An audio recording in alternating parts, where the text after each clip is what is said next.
Pajanna Tuhan hanajan Patuhan hanapan Kiban Tuhan hanaban Nyankuh Tuhan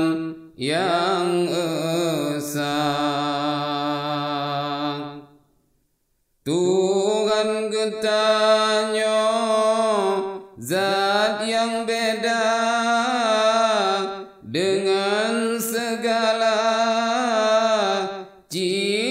ciptaannya hanamu bentuk hanamu jisim hanamu jirim hanamu benda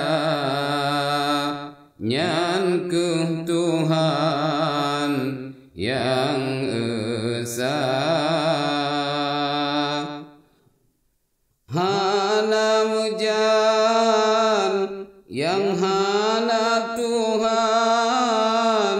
bahkan mujanyan pih ciptaan zat yang qadim zat yang baqa zat dan banding dan serupa nyankuh Tuhan yang esa pajanna Tuhan hanajan Patuhan hanapan Kiban Tuhan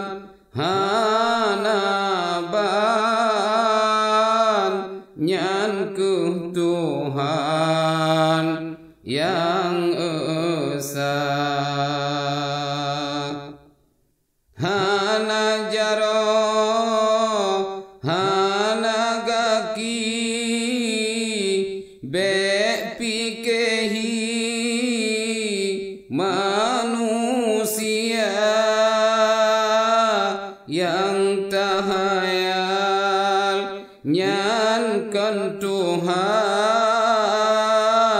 abih akai murtad deka nyankuh Tuhan yang esa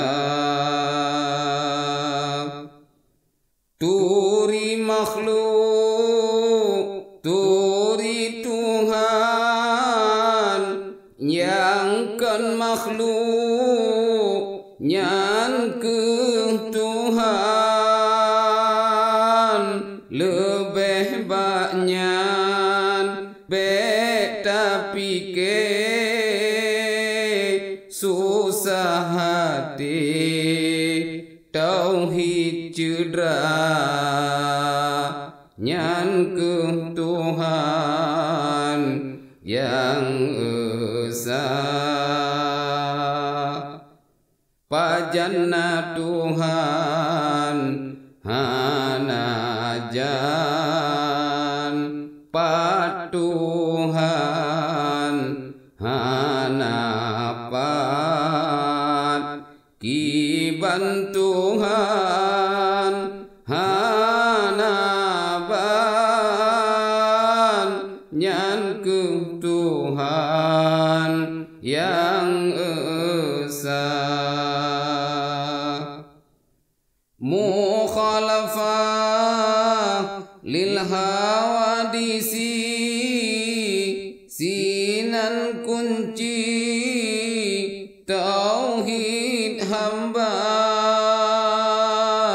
ahlu sunnah dengan yang lain sinan kaim titik beda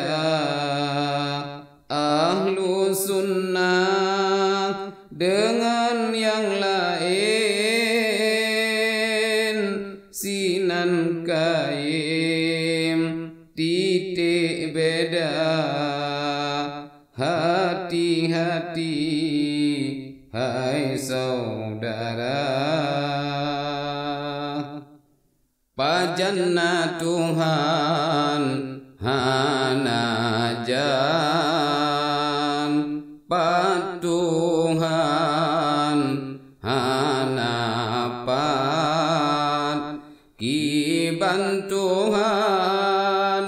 hanaban nyankuh Tuhan yang